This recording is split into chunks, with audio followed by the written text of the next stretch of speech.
ઓ મહાભાગા, મહાભાગ કયા છે? કારણ કે પ્રભુએ જે બંસરી વગાડીને એમાં મહાપુરુષો એમ કહે છે કે જે ગોપીઓને બોલાવવાની હતી એના નામ પ્રગટ થયા છે અને એ જ ગોપીઓ આવી છે. દરેકને પોતાના નામ સંભળાયા છે અને એટલા જ માટે મહાભાગા કહી છે કે જેને આમંત્રણ મળ્યા એ જ મહાભાગ. બધાને આમંત્રણ નથી, બધાને અધિકાર નથી. અરે સાંભળવાનો અધિકાર નથી ને બધાને. રાસ પંચાધ્યાયી કથા સાંભળવાનો અધિકાર નથી, એની માટે યોગ્યતા જોઈએ.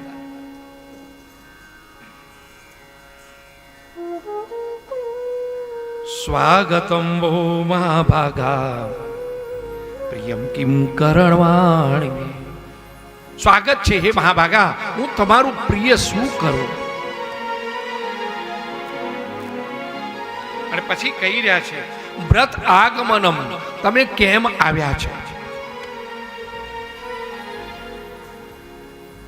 આવું સાંભળ્યું ત્યાં તો ગોપીઓ એકબીજાની સામે જોવા મળે કે આ તો ખરો છે.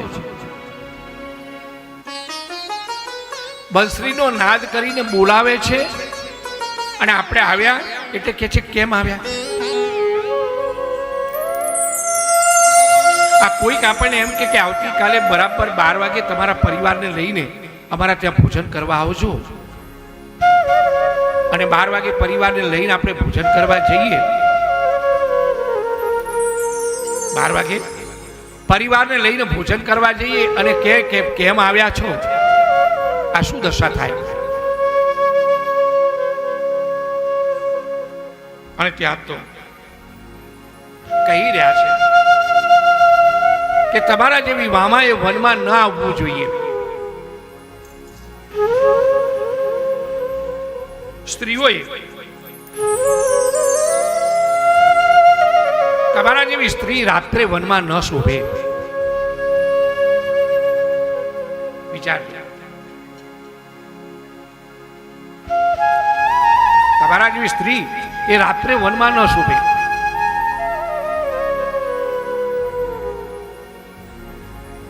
રાત્રિએ સ્ત્રી બહાર ન શોભે અને દિવસે પુરુષ ઘરમાં ન શોભે. તમારા જેવી સ્ત્રીઓએ રાત્રિ બહાર ન નીકળવું જોઈએ. આ ઘરમાં પુરુષ હોય કંટાળો ના આવે, તમે આમ ઘડીક બહાર જઈ આવો. તારે ઘરમાં આવે તો તમારે એ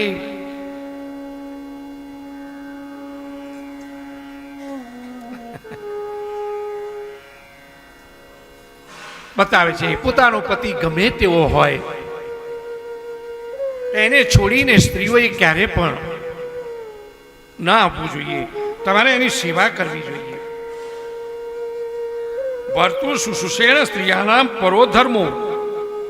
પોતાના પતિની સેવા કરવી એ સ્ત્રીનો પરમ ધર્મ છે. પતિ ગમે તેવો હોય, દુશીલો દુર્ભગો વૃદ્ધો જોરોગ્ય ધનો પીવા. स्वामी कैसा ही हो, पति कैसा ही हो, दुर्भाग्य वाला होय, वृद्ध होय, दुशील होय, रोगी होय, बिना धन वाला होय, तो भी એનો ત્યાગ ન કરવો જોઈએ. અને આવું જ્યાં કહ્યું છે ત્યાં તો બધી જ ગોપીઓ इति विप्रियमाकर्णमं गोप्यो गोविंद भाषितम विष्णा भग्न संकल्पा चिंता अपूर्दूर्यत्या. પોતાના પ્રિયજનની પાસે અપ્રિય જ્યારે સાંભળ્યું ત્યારે ભગ્ન સંકલ્પા ગોપીઓ થઈ. એમના મન ભાગી ગયા કે કેટલા ઉમળકાથી આપણે આવ્યા હતા અને આ પ્રિયના મુખે જ્યારે અપ્રિય આવું સાંભળ્યું ત્યારે ગોપીઓને ઘણું દુઃખ થયું. ગોપીઓ રડવા લાગી. રડતી ગોપીઓ પરમાત્માને કહે છે કે ભગવાન,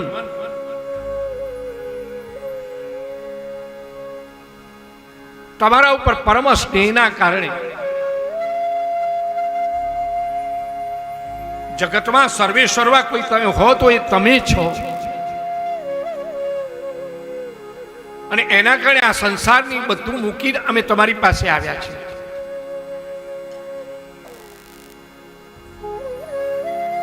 ભગવાન કહે છે કે એવી રીતે ન હોય. ગોપીઓ એક દ્રષ્ટાંત આપ્યું છે. ભગવાન એ બતાવો, યુવાન અને યુવતીના લગ્ન થયા છે ને થોડાક દિવસમાં યુવાનને પરદેશ જવાનું થયું.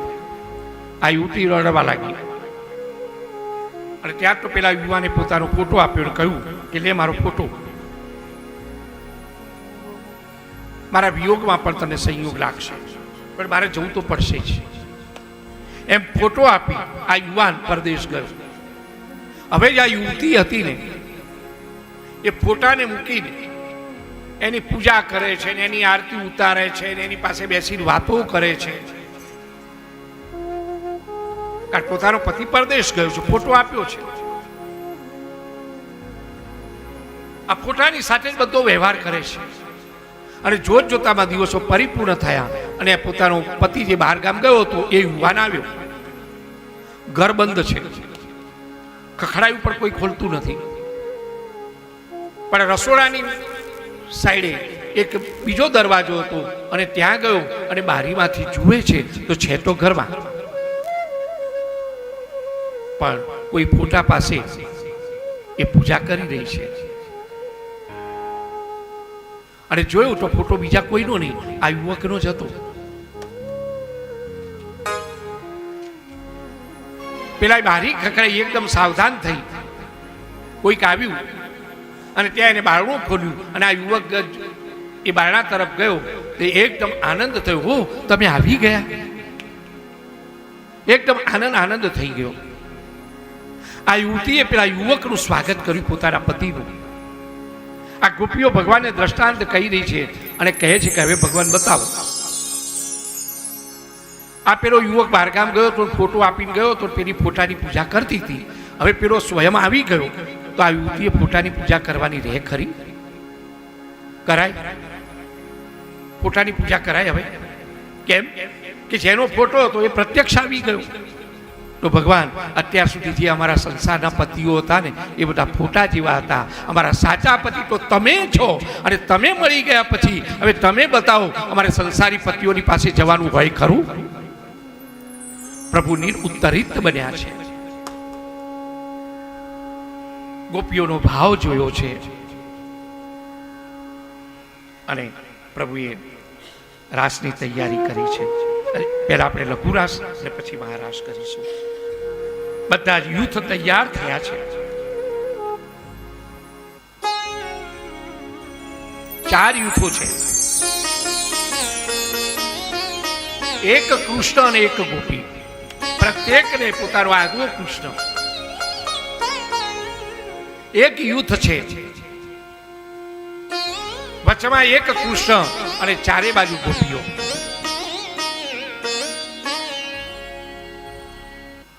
અને એક યુથ છે, 2 ગોપીઓ વચમાં કૃષ્ણ. અને આ રીતે બધા યુદ્ધમાં તૈયાર થયા છે. પ્રભુએ પણ કેડે કછોટો માર્યો છે. હરિવેણ વાય છે રે હોવનમાં. હરિવેણ વાય છે રે હોવનમાં.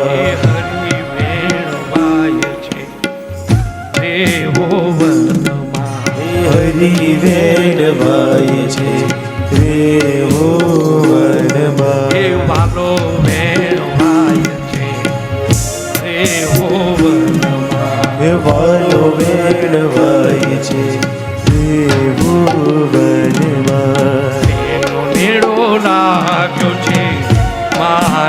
તનમાં તેનો મેળ લાગ્યો છે મારા તનમાં. હરિ વેણવાય છે દેવો વનમાં. હરિ વેણવાય છે દેહો વનમાં. રાસ જામ્યો છે.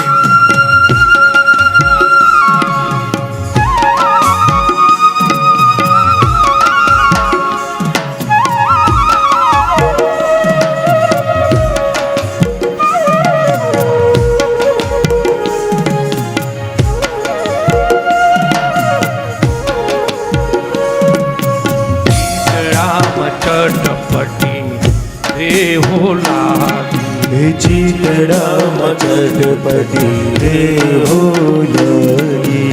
ચિતડામાં ચટપટી રેહો લાગી. ચીતડામાં ચટપટી રેહો લાગી. જીવન જોવા ને હું જાગી. જીવન જોવા ને હું જાગી. જીવન જોવા ને હું જાગી. જીવન જોવા ને હું જાગી. ઓ હરિ વેણવાય છે રેહો તનમાં.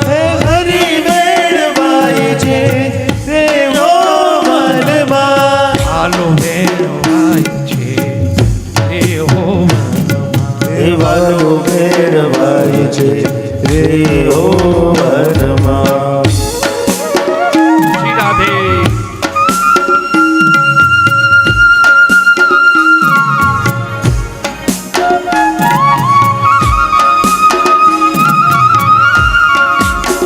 ગોપીઓના મનમાં થયું અમે કેટલી ભાગ્યશાળી. આખું જગત જેને નચાવે, આખું જગત જેનાથી નાચે એને આપણે નચાઈએ.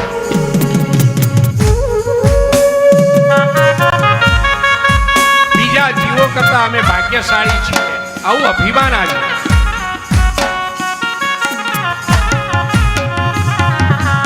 રસિયાજી રેહો રાગે. રસિયાજીના દેહો લાગે. ઓ રસિયાજીના રેહો રાગે. રસિયાજીના દેહો લાગે. વ્યાકુળ કીધા છે વૈરાગી. વ્યાકુળ કીધા છે વૈરાગી. વ્યાકુળ કીધા છે વૈરાગી. વ્યાકુળ કીધા છે વૈરાગી. હરિ વેણવાય છે રેહો વનમાં. હરિ વેણવાય છે દેહો વનમાં. વાલો વેણવાય છે રેહો વનમાં. મારો વેણવાય છે દેહો વનમાં.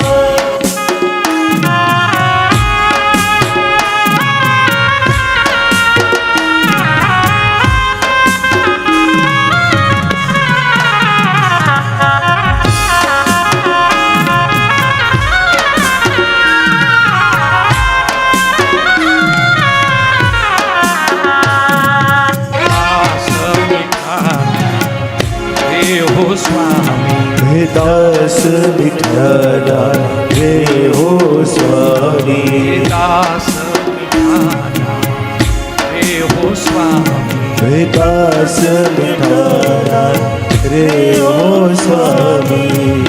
ગોપીઓ આનંદ સુખડા પામી. ગોપીઓ આનંદ સુખડા પામી. ગોપીઓ આનંદ સુખડા પામી. ગોપીઓ આનંદ સુખડા